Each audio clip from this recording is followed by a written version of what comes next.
थाने में इनके खिलाफ मुकदमा लिख लिया गया है और लिख लिया जाना भी चाहिए। जिस तरह से उन्होंने अखिलेश यादव की मौजूदगी में जिन शब्दों का इस्तेमाल किया, निसंदेह भारतीय राजनीति में और आम बोलचाल की भाषा में भी ठीक नहीं है। बिना नाम लिए जयप्रदा पर उन्होंने टिप्पणी की। शाहाबाद में जनसभा के दौरान उन्होंने बयान दिया। आयोग की टीम ने आजम खां के खिलाफ केस दर्ज कराया है। ये बड़ी खबर है, ये रामपुर से खबर है। आजम खां के अभद्र टिप्पणी से जुड़ी हुई और जयप्रदा ने इस बारे में क्या कुछ कहा है वो भी हम आपको सुनाते हैं। आजम खान साहब को ये आदत है, आदत से मजबूर है। ये अगर ये नहीं करता है तो ये नई बात होगी, लेकिन बात ये है कि इसके स्तर किस तरह का गिर गया है कि ये संविधान को, लोकतंत्र के ऊपर दर्जा उड़ा रहे कि ये कभी सुधरेगा नहीं है। मैंने ऐसे कौन सी बात कर दिया कि वो इस तरह की टिप्पणी कर रहा है, लेकिन उसके ऊपर एफआईआर भी हुआ है। तो इसका मतलब ये है कि ये जनता तक पहुंचा है और इसको छोड़ेंगे नहीं लोग। और मैं चाहती हूं कि इसका चुनाव तो मतलब इसका चुनाव नहीं होना चाहिए, इसको चुनाव से इसको रद्द करना चाहिए। महिलाओं के समाज में महिलाओं के स्थान भी नहीं मिलेगा, महिलाओं की रक्षा नहीं है तो हम जाएंगे कहां? क्या मैं मर जाऊं? ये टिप्पणी किया करके हम मुंह से बोल भी नहीं सकते हैं। उस तरह की जबान इन्होंने इस्तेमाल किया है इस बार, तो मतलब हद पार कर दिया। अब मेरा क्षमता खत्म, अब मेरे लिए वो कभी भी भाई नहीं है, कुछ भी नहीं। और अब आपको आजम खां की सफाई के बारे में सुनाते हैं। इलाहाबाद से लोकसभा के प्रत्याशी है भारतीय जनता पार्टी के रीता बहुगुणा जोशी की बात सुनाते हैं और रेखा शर्मा की बात सुनाते हैं। इन तीनों ने क्या कहा है वो भी आपको सुनना चाहिए। मुझे बेइज्जत करना है, अपमानित करना है, मुझे नुकसान पहुंचाना है, लेकिन मेरा मालिक मेरे साथ है, मुझे नुकसान नहीं होगा। मेरा चुनाव बहुत अच्छा है और अगर कहीं कोई साहब मेरा साबित कर दें कि मैंने कहीं किसी का नाम लिया है और नाम लेकर मैंने किसी की शान में तौहीन की है तो मैं चुनाव से हट जाऊंगा। पूरे भारतवर्ष की महिलाओं ने अपमानित महसूस किया है। इतनी अभद्र, इतनी गंदी टिप्पणी। और जो व्यक्ति अपने आप को कहता है कि वो इतना बड़ा राजनेता है कि वो हवा का रुख बदल सकता है, तो मेरे ख्याल से अभी समय आ गया कि उनकी जुबान बंद होनी चाहिए और ये तभी संभव है जब उनको राजनीति से बहिष्कृत किया जाए।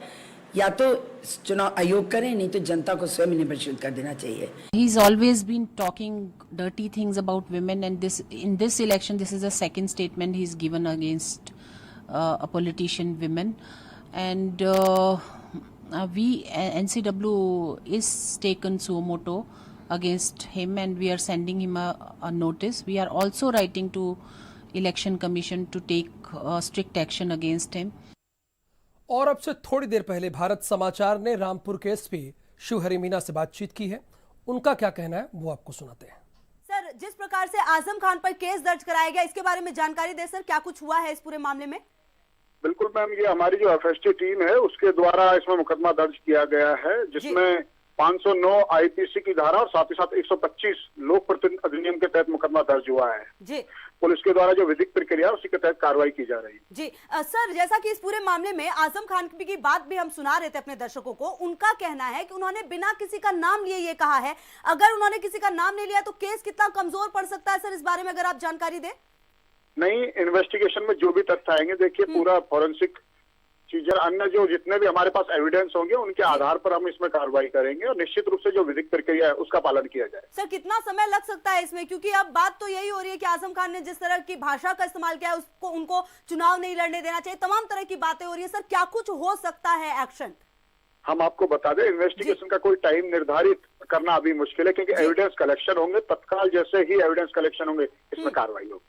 जी बिल्कुल सर, कार्यवाही जरूर होगी, लेकिन निश्चित तौर पर जिस प्रकार की भाषा का इस्तेमाल किया है वो शर्मनाक है सर। बिल्कुल, निश्चित रूप से किसी महिला के लिए इस तरह के शब्द बोलना निश्चित रूप से शर्मनाक है, गलत है। जो भी इसमें विधिक प्रक्रिया उसको हम पालन कर रहे हैं। बिल्कुल सर, और देखिए एक जनप्रतिनिधि की जब इस तरह की भाषा निकलती है तो कहीं ना कहीं जनता के बीच में भी एक गलत मैसेज जाता है। जरूरत इसलिए है कि सख्त से सख्त कार्यवाही की जाए। बिल्कुल, विधिक प्रक्रिया के तहत जो भी उचित कार्रवाई है वो पुलिस के द्वारा की जाएगी। जी बिल्कुल, बहुत बहुत धन्यवाद सर आपका इन तमाम जानकारियों के लिए। तो शिवहरि मीणा हमारे साथ एसपी रामपुर के, जिनका ये कहना कि सख्त से सख्त कार्यवाही की जाएगी, जितनी जल्द कदम होगा और जो एविडेंस है वो इकट्ठे किया जाए। अब से थोड़ी देर पहले हमारी सहयोगी खुशबू मिश्रा ने एसपी से खास बातचीत की और उन्होंने कहा विधिक कार्रवाई की जाएगी और जल्द से जल्द कार्रवाई की जाएगी। देखिए आजम पर जो एफआईआर लिखी गई है वो देख लीजिए आप, और महिला आयोग की जो नोटिस है उसको भी देख लीजिए। ये दो तस्वीरें बड़े इंपॉर्टेंट हैं, एक आजम खां के खिलाफ एफआईआर और दूसरी महिला आयोग की नोटिस है। आपने आजम खां का बयान भी सुना। आजम खां ये कह रहे हैं कि उन्होंने किसी का नाम नहीं लिया। शायद आजम खां चुनाव आयोग को बेवकूफ समझते हैं या पुलिस की टीम को बेवकूफ समझते हैं। उन्होंने अपने भाषण में जिस तरह से जिक्र किया कि जिन्होंने उंगली पकड़ाकर रामपुर में ले आया, 17 साल जो आपके बीच में रहे वो 17 दिन में जान गए थे, ये किसके लिए आजम खां कह रहे थे? ये किसी और के लिए कह रहे थे। आप नाम ना लेकर जो मन में आएगा वो कहेंगे और चुनाव आयोग को आप बेवकूफ नहीं समझ सकते। पैनी नजर है चुनाव आयोग, आपको जान रहा है, समझ रहा है। हर प्रत्याशियों पर पैनी नजर रखता है चुनाव आयोग। हालांकि आजम खां अपनी सफाई में ऐसी बात कर रहे हैं जो यकीन से परे नहीं है। वो कह रहे हैं कि उन्होंने किसी का नाम नहीं लिया। अगर आप दिखा देंगे कि नाम लिया है तो वो राजनीति छोड़ देंगे।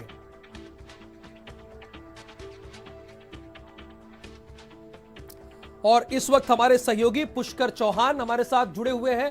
पुष्कर, आजम खां क्या चुनाव आयोग, पुलिस प्रशासन इन सबको बेवकूफ समझते हैं क्या? चूंकि उन्होंने पहले तो जो कहा उससे क्लियर है कि वो जयाप्रदा का जिक्र कर रहे हैं और सफाई में वो कह रहे हैं कि नाम नहीं लिया। नाम ना लेकर आप किसी का मर्डर कर देंगे? देखिए राहुल, आप जानते हैं कि ये जब से राजनीति में एक दूसरे को गाली देने का चलन शुरू हुआ है पिछले 10-15 सालों से, हर लोकसभा चुनाव हो, विधानसभा चुनाव हो, एक गिरावट देखने को मिलेगी। अगर आप पिछले 10 बयान किसी भी अक्रॉस द पार्टी लाइन कहीं भी देखेंगे, और ये नेता इसी तरीके के बेशरम है कि पहले कहेंगे कि हमने किसी का नाम नहीं लिया, उसके बाद बेशर्मी करके कहेंगे कि अगर साबित हो जाएगा तो वो चुनाव से इस्तीफा दे सकते हैं, नहीं लड़ेंगे, नामांकन वापस ले लेंगे। उनको मालूम है कि चुनाव आयोग बात करेगा तथ्यों पे, और तथ्यों में उन्होंने नाम नहीं लिया है, इसीलिए आजम खान ने अपनी वो सफाई दी है। आप देखिए 2 घंटे पहले अखिलेश यादव ने भी ट्वीट किया है रामपुर की रैली की भीड़, और ट्वीट की है और उसमें कुछ लिखा नहीं है, बस रामपुर, आजम खां हाथ मिला रहे हैं, भीड़ है और माला पहनते हुए मंच पर का शॉट है कि क्लियर है कि विवाद चाहे जितना भी हो वो अपने कैंडिडेट के साथ खड़े। तो अब आप ये देखिए जो ये गिरावट है ना, वो ये दर्शाती है कि अब अक्रॉस द पार्टी पुष्कर, ये तो गिरावट की पराकाष्ठा है। राष्ट्रीय अध्यक्ष वहां पर मौजूद थे, निश्चित तौर पर ये सोचा समझा बयान है आजम खां का। सोचा समझा नहीं, क्योंकि अब आपको गाली देनी है। अब वो स्तर बचा रह गया है कि बस जिन गालियों को बिल्कुल प्रतिबंधित है वो वही गाली नहीं बोली जा रही जो रोड छाप लुच्चे लफंगे लोग बोलते हैं। वरना आप देख लीजिए कि कहीं बयान उठा लीजिए, कोई धमकी दे रहा है कि हमको वोट नहीं दोगे तो ये कर देंगे, अगर हमको वोट नहीं कहाँ वोट मिलेगा तो हम यहाँ विकास करेंगे। तो ये समस्या, ये सारे राजनीतिक दलों को एक लाइन खींचनी पड़ेगी। जो मोरालिटी की लाइन है वो बिल्कुल अब ब्लर नहीं, बिल्कुल बेकार हो चुकी है, वो कहीं बची नहीं है। बोलते समय आप ध्यान ही नहीं रखते। आप हमारे दर्शकों को ये बता सकते हैं कि रामपुर पुलिस ने विधिक कार्रवाई कैसे की है, वो बताइए हमारे दर्शकों को। चलिए कानून से ही चलते हैं। राहुल अपना सवाल दोहराएंगे? मैं पुष्कर आपसे ये जान रहा हूं, रामपुर पुलिस ने विधिक कार्रवाई इन पर की है, तो कहीं ढुलमुल रवैया तो नहीं है रामपुर पुलिस का? देखिए इस समय ढुलमुल नहीं होगा, मामला पूरी तरीके से लाइमलाइट में है। जयाप्रदा ने आपने अभी बयान सुनवाया था कि उन्होंने कहा है कि आजम खां का चुनाव रद्द होना चाहिए। मामला उठा है, अब उसकी सीडी जाएगी, जांच होगी, चुनाव आयोग करेगा। अभी हमें इतनी जल्दी ये नहीं कहना चाहिए कि उनके पक्ष में खड़ा है कोई, क्योंकि सत्ता में नहीं है समाजवादी पार्टी, और बीजेपी बिल्कुल नहीं चाहेगी कि आजम खां को कोई भी लूप होल दिया जाए। तो जो कार्रवाई है, विधिक कार्रवाई जिसका आपने जिक्र किया, वो अपना काम करेगी। उधर महिला आयोग ने भी नोटिस जारी किया है, तो इसमें आजम खां की मुश्किलें बढ़ेंगी।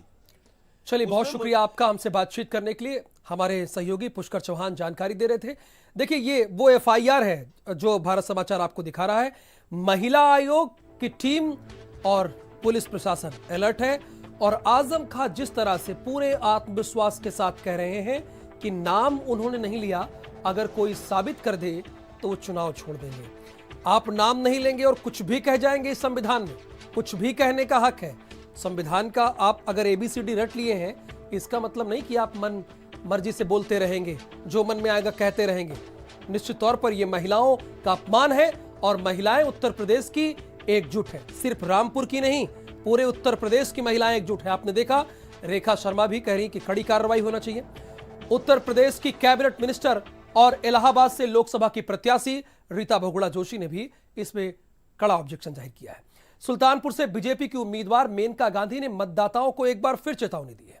केंद्रीय मंत्री ने सुल्तानपुर में एक रैली में मतदाताओं से कहा, जिस गांव में 80% वोट मिलेगा वो A कैटेगरी में होगा, जिस गांव में 60% वोट मिलेगा वो B कैटेगरी में होगा, जिस गांव से 50% वोट मिलेगा वो C कैटेगरी में होगा। आप खुद सुनिए मेनका गांधी ने ABC कैटेगरी आखिरकार क्यों बांटी है। ABCD करके जिन गांव में 80% वोट मिला वो A है, जिसमें B मिला वो जिसमें 60% मिला वो B है, जिसमें 50% मिला वो C है और जिसमें 50 से कम और हमारे वो D है। तो सबसे पहला काम होता है